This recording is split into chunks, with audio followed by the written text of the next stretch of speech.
if you are a member of the Anti-Drugs Committee.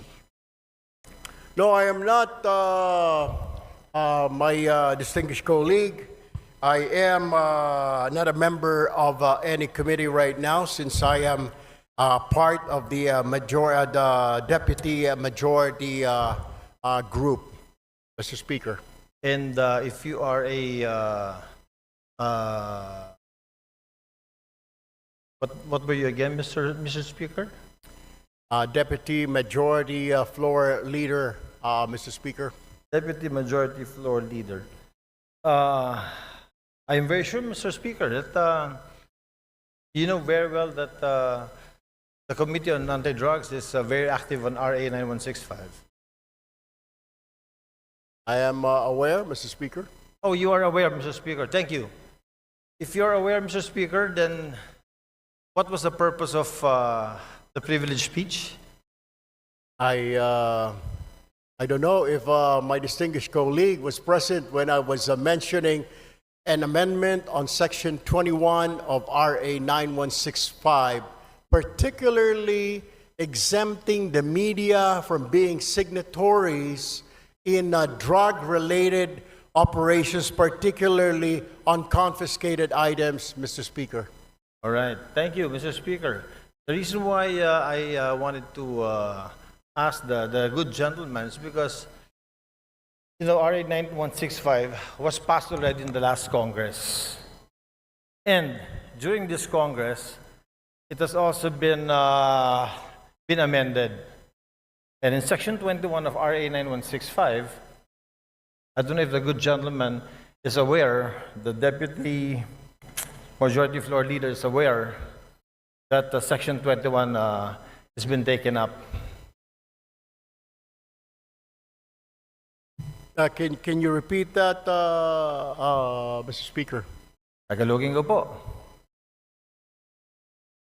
Aware po ba tayo na yung Section 21 po, ito po ay tinitake up po dun sa amendments natin sa RA 9165 in the committee.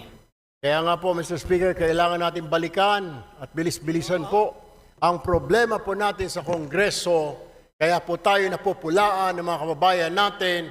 Napakarami natin mga batas na kailangang ayusin, subalit hindi po naaayos, kaya kailangan po natin bilis-bilisan.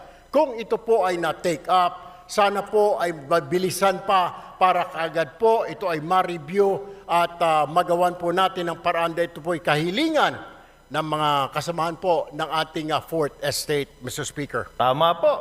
Napakaganda pong suggestion po niyan. Since kayo po ay malakas po sa Senado, baka pwede pong sila pong sabihan ninyo dahil wala po tayong counterpart sa Senado. Tapos na po tayo sa amendments natin. At yung pong privilege speech niyo kanina, pagtanggal po ng media, personalities, pag dumarating ang inventory time, pag mayroong bypass, wala na po sa provision. Pagdating ho natin doon, Mr. Speaker, we will do that. But for now, we really have to look into this, maybe push on and convince our counterparts in the Senate to pass this law immediately. Matatagalan pa po tayo kasi dadaan pa po tayo ng eleksyon. Pag hinintay po natin na umabot kayo ng Senado, ay isang taon na naman po yun. Congratulations po at inamin nyo na talagang panalo na kayo sa Senado. I'm very happy that a colleague of ours will be in the Senate soon.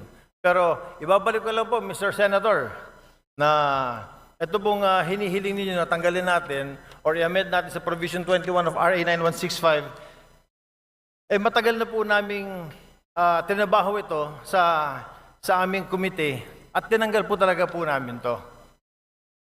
Ang tanging hiling namin, katulad din ng hinihiling ninyo, sana nga po mapabilis natin ito sa Senado. Dahil sa Senado po, hindi ko alam, pero baka pwedeng kayo na po magsalita. Baka pwedeng kayo na mag-privilege speech. Pakisabi na bilis-bilisan po para itong hinihiling natin na ma-amend itong Section 21 ay matapos na.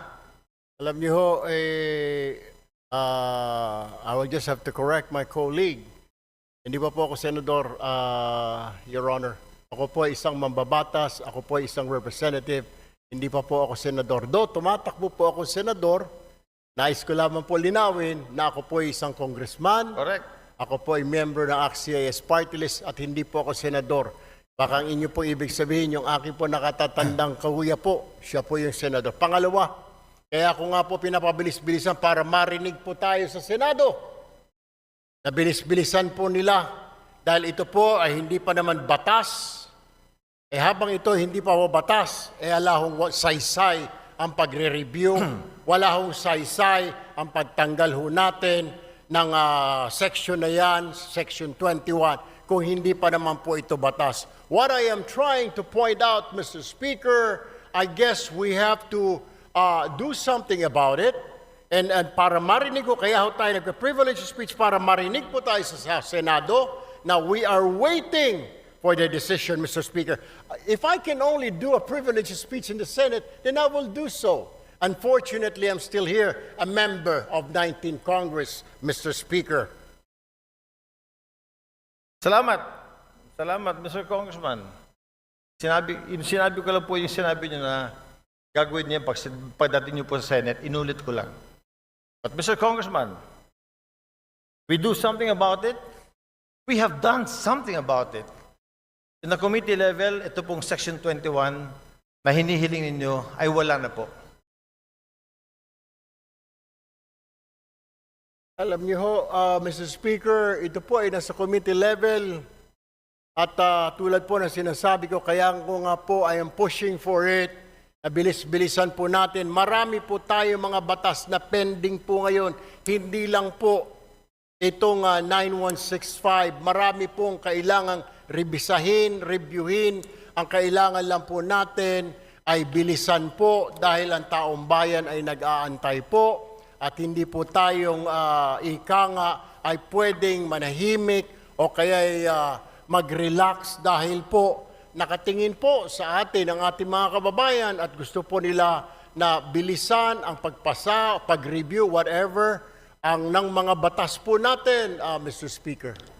Therefore, Mr. Speaker, I think the correct manifestation should be, since the requested section is to be amended, and it has been replaced already, Mr. Speaker, is that the correct manifestation should be, we request that the Senate should fast-track this House version of RA 9165. That, I think, is the correct manifestation, Mr. Chair.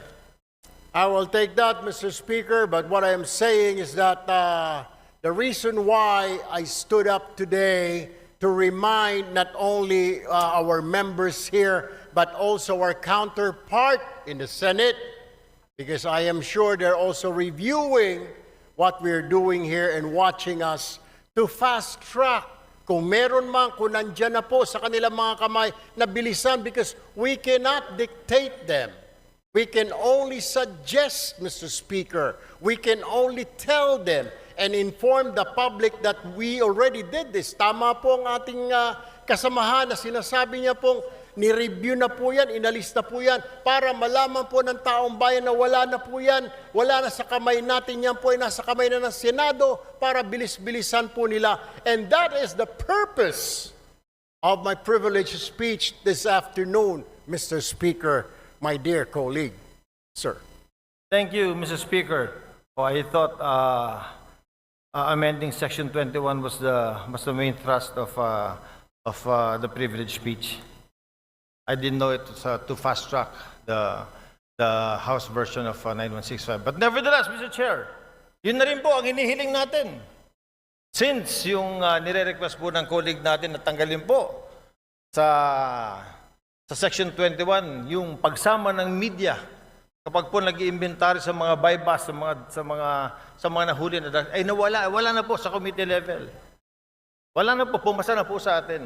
Sana po another privilege speech from our good colleague will tell the Senate, bilis-bilisan nyo naman kasi binilisan na po namin. I wish I can, we will do that, Mr. Speaker, para makarating po itong ating mensahe sa kanila.